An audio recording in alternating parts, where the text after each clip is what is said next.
지난주에는 오순절 14번째, 24번째 우리 주일을 지켰고 왕이신 그리스도의 주일로 함께 지켰습니다. 우리 오늘서부터 11월 오늘이 며칠입니까? 며칠이죠? 30일 오늘서부터 대림절 첫 번째 주일을 우리가 지키면서 주 예수 그리스도의 오심을 기다리게 됩니다. 그래서 대림절 첫 번째 주일이 우리가 지나고 성탄절을 지나면서 성탄절 또 첫 번째 주일 이렇게 지나고 또 예수님이 이제 성장하셔가지고 주현절을 지나고 사순절을 지나고 그리고 오순절을 지나고 그러면서 왕이신 그리스도의 주일로 우리 1년의 교회력이 이렇게 진행되어지게 됩니다. 오늘 저희들이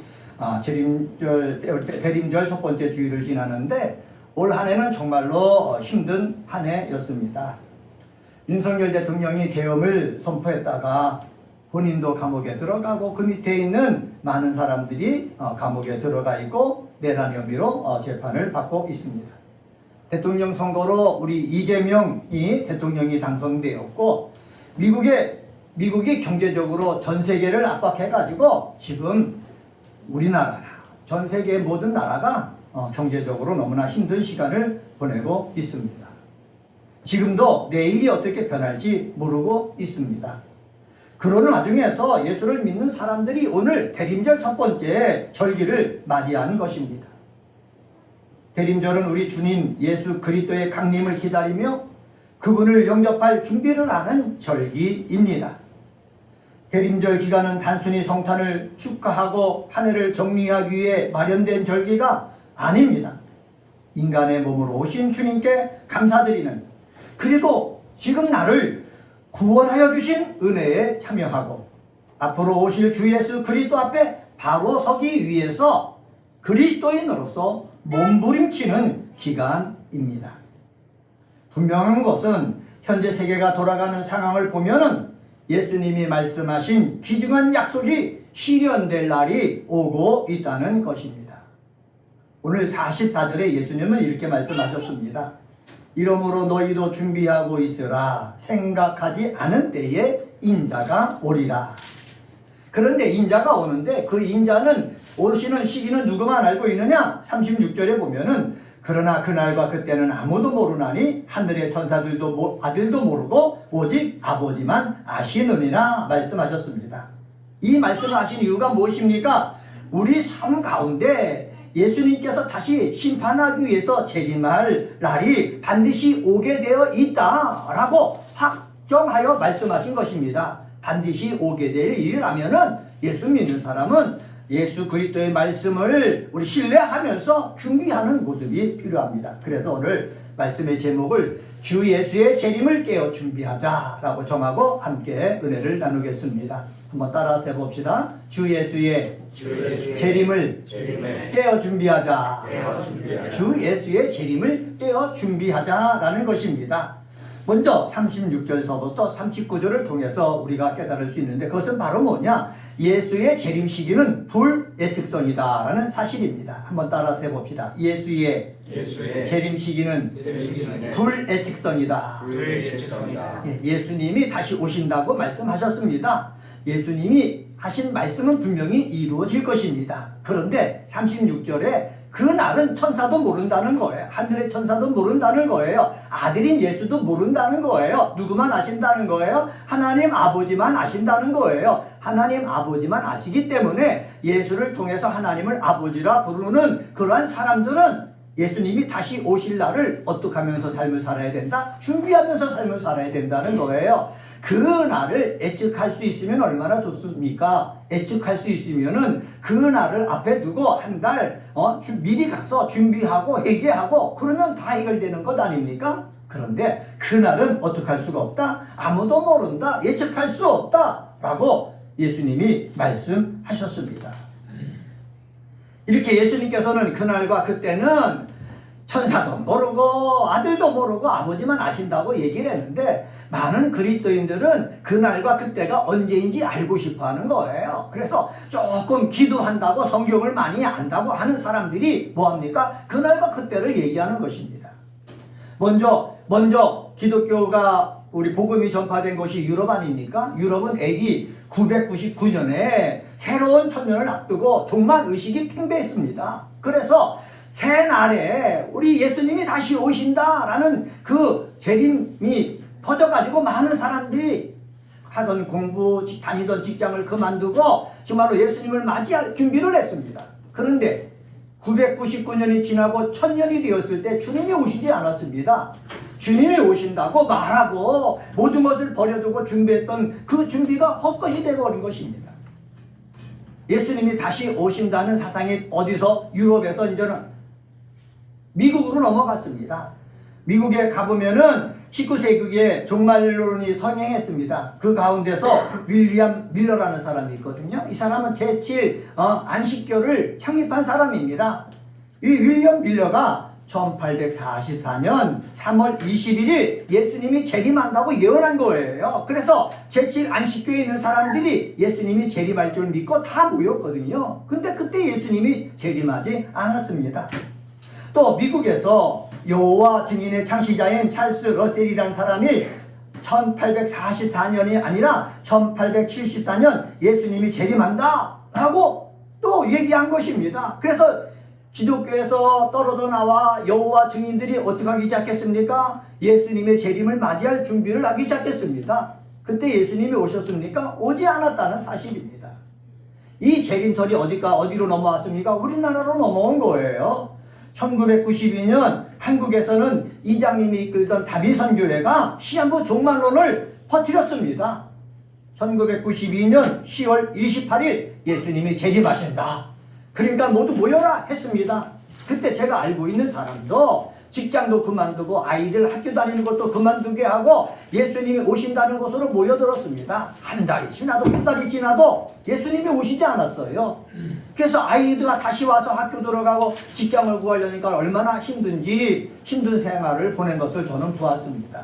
이렇게 다 기도하다가 은혜 받아가지고 예수님이 오신다고 사람들이 얘기했지만은 그날 예수님은 오지 않았습니다. 이 말은 무엇입니까? 우리 생각에는 예수님이 올 것 같지만은 예수님이 오실 때는 하나님 아버지만 아시고 하나님께서 정하신 그날과 그때에 오신다는 사실을 우리는 기억을 해야 한다는 것입니다. 왜 아무도 모른다고 했을까요? 그것은 바로 뭐냐? 예수를 믿는 사람이 이 세상의 삶을 살아나갈 때 항상 예수님이 오실 것을 준비하는 그러한 삶을 살기를 원했기 때문에 그렇습니다. 하나님의 심판의 날이 다가오고 있으니 내 말도 조심하고 행동도 조심하고 삶도 늘 깨어서 나 중심으로 육체의 쾌락으로만 살지 말고 어려운 사람을 도와주고 복음도 증거하고 그리고 좀 더 사랑해주고 이렇게 성경대로 살 기회를 주시기 위한 것이다. 성경은 말씀하고 있는 것입니다. 37절서부터 39절까지 보면은 예수의 재림 시기의 불예측성을 과거 노아 홍수 사건의 예를 들어서 강조하고 있습니다. 한번 37절서부터 같이 한번 읽어봅시다. 37절서부터 39절까지 읽습니다. 시작. 노아의 때와 같이 인자의 임함도 그러하리라. 홍수 전에 노아가 방주에 들어가던 날까지 사람들이 먹고 마시고 장가들고 시집가고 있으면서 홍수가 나서 그들을 다 멸하기까지 깨닫지 못하였으니 인자의 임함도 이와 같으리라. 인자의 임함도 이와 같다고 그랬습니다. 노아는요, 하나님께서 이 세상을 심판할 것이다. 그러니까 방주를 지으라 라는 말씀을 듣고 그 말씀을 믿었습니다. 그래서 자기 아이들을 동원해가지고 방주를 지었습니다. 방주를 어디다 지었느냐? 호숫가에 지은 것이 아닙니다.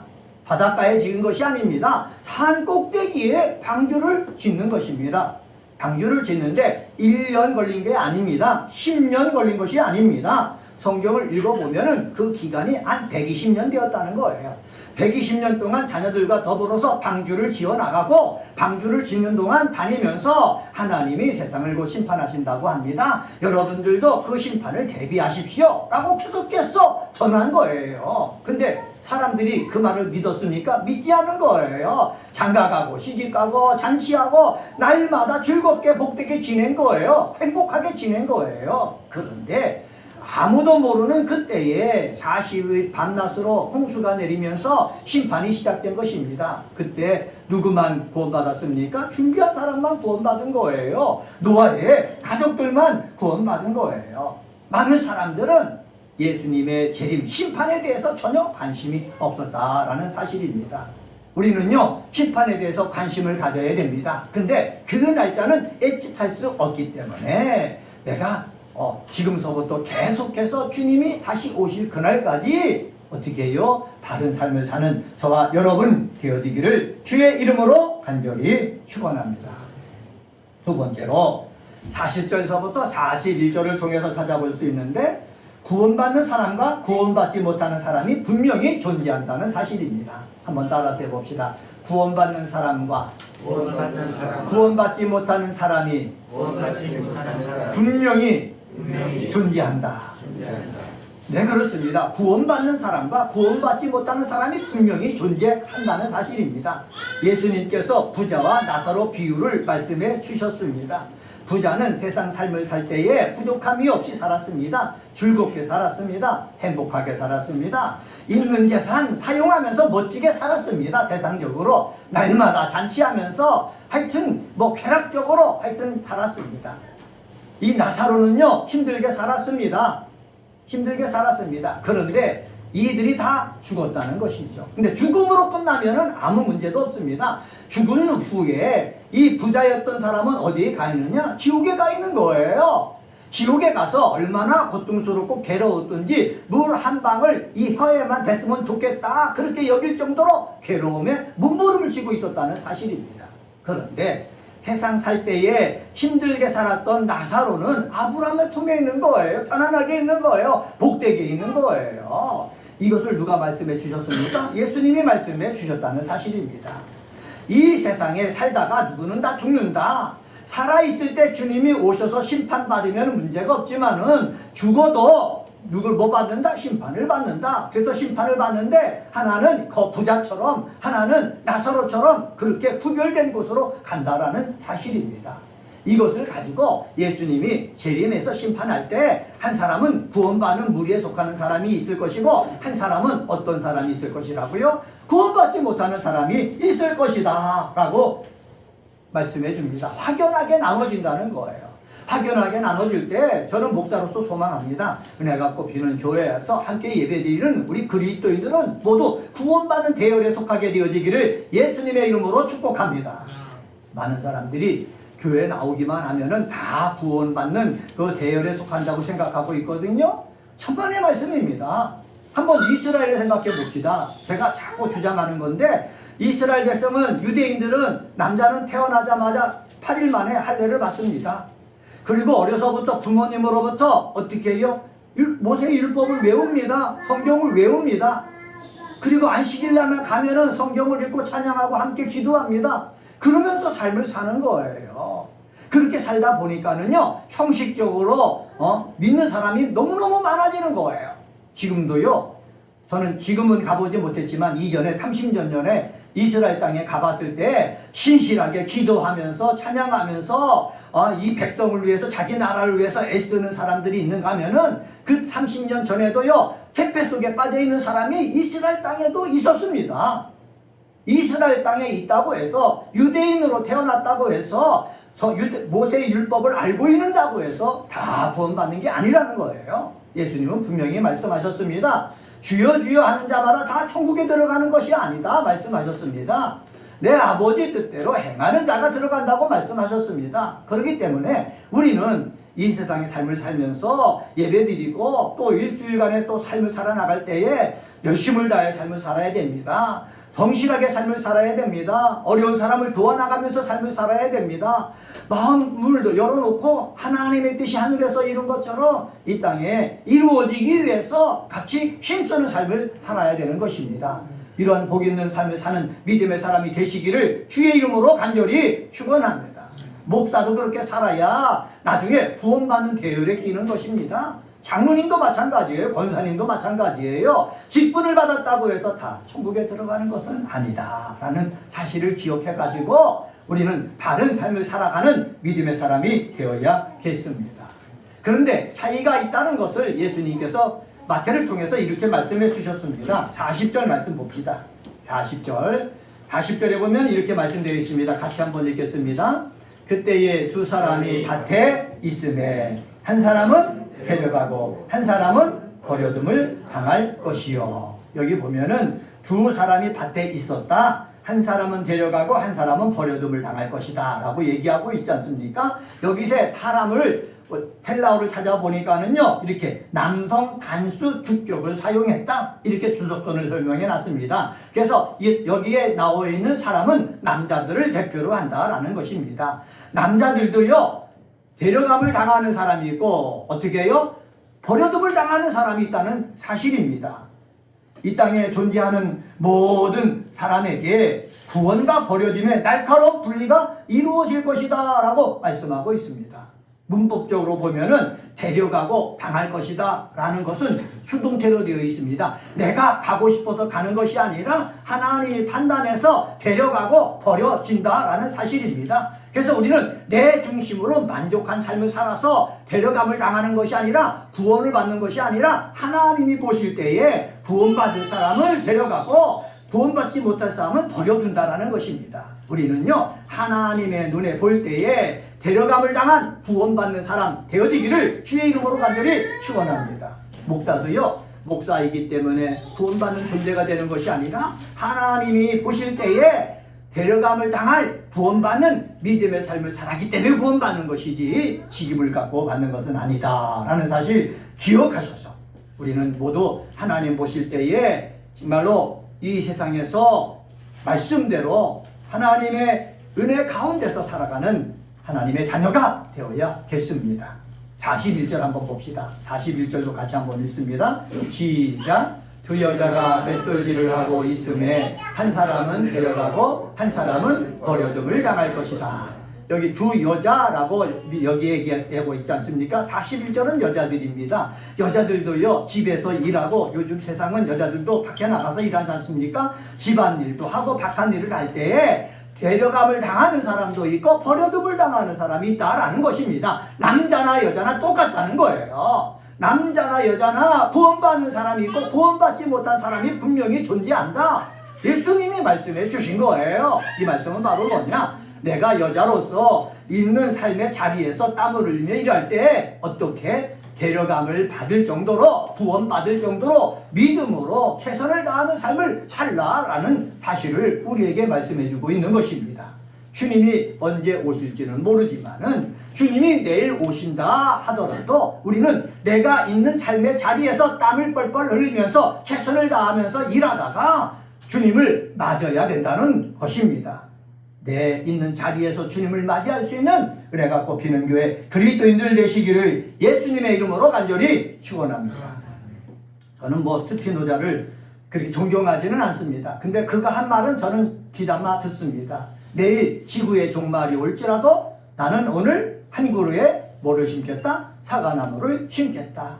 이게 예수 믿는 자의 삶의 자세여야 되는 것입니다. 내일 전쟁이 일어나서 멸망한다. 그래가지고 포기하는 것이 아니라 내일 전쟁이 일어나서 멸망하고 지진이 일어나서 멸망하더라도 오늘 내가 예수 믿는 사람이 해야 될 일을 변함없이 꿋꿋하게 해나갈 줄 아는 그러한 믿음의 사람 되어질 때 우리는 구원받는 쪽에 서게 될 줄 믿습니다. 이러한 복이 있는 우리 그리스도인들 되시기를 주님의 이름으로 간절히 축원합니다. 세 번째로 42절서부터 44절을 통해서 찾아볼 수 있는데 영적으로 깨어 있어서 그날을 준비해야 된다는 사실입니다. 한번 따라서 해봅시다. 항상 영적으로 깨어 그날을 준비하자. 네, 예수님이 말씀하신 거예요. 항상 영적으로 우리는 깨어 있어야 한다는 것입니다. 목사도요 영적으로 깨어 있어야 되는 것입니다. 목사도요 영적으로 깨어 있지 않고 나태해지다 보면은 어떡합니까? 잘못하면 육의 사람이 되는 거예요. 육의 사람이 되면은 하나님의 뜻을 이 땅에 이루는 삶을 살고 생각하고 결정하기보다는 내 욕심대로 내 뜻을 이루기 위해서 내 명예를 위해서 결정하고 생각하고 그렇게 살아갈 수가 있다는 사실입니다. 목사도 그런데 우리 사랑하는 그리스도인은 어떻습니까? 그리스도인도 마찬가지예요. 내가 깨어있지 않으면은 내가 육체의 쾌락을 위해서 불의의 병기가 되어서 마귀의 종로로 살 수가 있거든요. 그렇게 되어지면은 구원받는 대열에 끼는 것이 아니라 멸망받는 대열에 끼는 거예요. 구원받는 대열에 끼기 위해서는 항상 영적으로 뭐 해야 된다? 깨어서 그날을 준비해야 된다라는 사실입니다. 42절 말씀 한번 보겠습니다. 42절 말씀 같이 한번 읽습니다. 42절입니다. 시작. 그러므로 깨어있으라. 어느 날에 너희 주가 임하는지 너희가 알지 못함이니라. 깨어 있어야 될 이유가 있는데 언제 주님이 오실는지 우리가 알 수 없기 때문에 그래요. 목사가 신령하다고 해서 그날을 알 수 있으면 얼마나 좋습니까? 그날을 알 수 있으면 자기에 속한 모든 교우들을 갖다가 다 천국으로 인도할 것입니다. 근데 목사도 그날을 모르거든요. 어떻게 다 인도하겠습니까? 개개인이 스스로 어떻게 해요? 깨어 있어야 한다는 사실입니다. 우리도요, 주일마다 하나님 앞에 예배 드리면서 나를 깨워야 되는 거예요. 영적으로 깨워야 되는 거예요.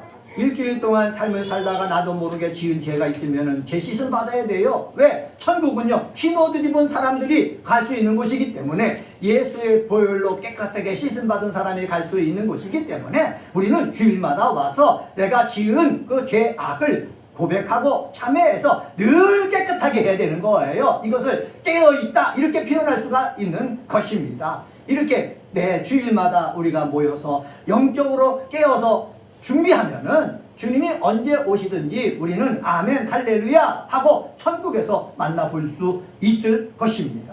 제일 안타까운 것은 무엇입니까? 같이 교회 생활하고 같이 봉사하고 같이 밥을 먹었는데 천국에서 보지 못하면 그게 안타까운 거예요. 저는 우리 여러분 한 분 한 분을 저 천국에서 볼 수 있게 되어지기를 원합니다. 아브라함의 품 안에서, 예수의 품 안에서 함께 복된 삶을 계속해서 살아갈 수 있는 주인공이 되어지기를 소망합니다. 그러기 위해서 우리는 주일마다 모이고 주일마다 와서 내가 영적으로 나를 깨워야 되는 것입니다. 찬양을 안 했으면 찬양하도록 깨우고, 말씀을 읽지 않았으면 말씀을 읽도록 깨우고, 말씀대로 살지 않았으면 내가 이번 주서부터는 말씀대로 살겠다 하면서 나의 삶을 깨우는 믿음의 사람이 되어야 된다라는 사실입니다. 여기 42절에 그러므로 깨어있으라, 여기 깨어있으라 라는 말은 뭐냐? 지켜보라는 의미가 아닙니다. 하나님이 어떻게 심판해갖고 구원받는 사람과 구원받지 못하는 사람을 나누느냐, 이것을 지켜보라라는 의미가 아니라 깨어있으라, 여기에 써있는 단어는 준비하라는 것입니다. 준비하라는 것입니다. 그렇습니다. 우리는 날마다 준비해야 됩니다. 오늘도 준비하고 내일도 준비해야 됩니다. 사랑하는 그리스도인들도 날마다 준비해야 되는 것입니다. 날마다 준비하지 않으면 나도 모르게 이 세상을 지배하는 악의 세력에 넘어갈 수가 있는 거예요. 내 생각이 넘어갈 수가 있는 거예요. 제가 요새 일을 하고 있는데, 일을 하고 있는 우리 요양보호사 선생님 가운데 한 분이 이렇게 말하더라고요. 그분은 권사님입니다. 남편과 사이가 안 좋습니다. 남편과 사이가 안 좋고 이혼하게 되었고 문제가 생긴 거지요. 그러다 보니까 답답한 거예요. 문제가 생겼을 때 예수 믿는 사람은 누구 앞에 나가야 됩니까? 하나님 앞에 나가야 되는 거예요. 그런데 답답하다 보니까는 하나님 앞에 나가기보다 귀에 들리는 그 말을 듣고 싶어갖고 어디에 갑니까? 저 많은 집에 가는 거예요. 무당한테 가는 거예요. 그래서 무당이 하는 소리, 그 소리를 듣는 거예요. 여러분, 교회 나온다고 해서 다 그런 게 아니에요. 깨어있지 못하는 사람은 지금 현재 나한테 내 마음을 안심시켜주는 그 말을 듣고 싶어 하는 거예요. 내가 원하는 말을 들으려고 하지 말고 하나님께서 원하는 그 말을 들으려고 하는 우리 그리스도인들 되시기를 주의 이름으로 간절히 축원합니다. 예수님은 분명히 말씀합니다. 무관심에서 벗어나라. 낙태 영적 깊은 잠에서 깨어나야 된다. 그렇지 않으면은 주님이 오실 때 당황하게 될 것이다. 두려워하게 될 것이다는 것입니다. 제가 고등학교 때 시험을 보면은 선생님이 점수를 불러줍니다. 제가 고등학교 때만 해도 막 몽둥이 갖고 때렸거든요. 잘 봤을 때는요, 불러주실 때 기대가 되는 거예요. 근데 못 보잖아요? 부르면은요, 아유, 오늘도 몇 대 맞겠네? 이렇게 생각이 되는 거예요. 저는 우리들은요, 어떻게 주님이 오셔서 심판하실 때, 야, 주님이 나에게 어떤 상을 주실까? 이런 기대감을 갖는 역사가 있게 되어지기를 주의 이름으로 간절히 축원합니다. 또 깨어 준비해야 될 이유가 있는데 예수님이 말씀하신 것입니다. 도둑이 언제 저 집에 들어가서 도둑질해 갈지 아무도 모른다는 거예요. 예수님도 이 땅에 오실 때 아무도 모르게 도둑처럼 임하겠다 말씀하신 것입니다. 왜 이런 말씀을 하셨을까요? 예수 믿는 자도 주님이 오실 그날까지 항상 깨어 준비하는 삶을 살기를 원하셨기 때문에 그렇습니다. 항상 깨어 준비하는 삶의 모습, 사는 모습, 저와 여러분 사랑하는 우리 그리스도인들 다 갖게 되어지기를 주의 이름으로 간절히 축원합니다. 44절 말씀 함께 읽고 말씀 마치겠습니다. 44절입니다. 시작. 이러므로 너희도 준비하고 있으라. 생각하지 않은 때에 인자가 오리라. 아멘. 오늘 대림절 첫 번째 주일을 맞이했습니다. 이 첫 번째 주일 우리 모두 주 예수의 재림을 떼어 준비하는 그리스도인들 되어지기를 원합니다. 예수의 재림 시기는 불의 직성이다. 예수가 재림할 때 구원받는 사람과 구원받지 못하는 사람이 분명히 존재할 것이다. 그렇기 때문에 우리는 항상 영적으로 깨어 그날을 준비하자 말씀을 드렸습니다. 이러한 귀한 그리스도인들 되시기를 주의 이름으로 간절히 축원합니다.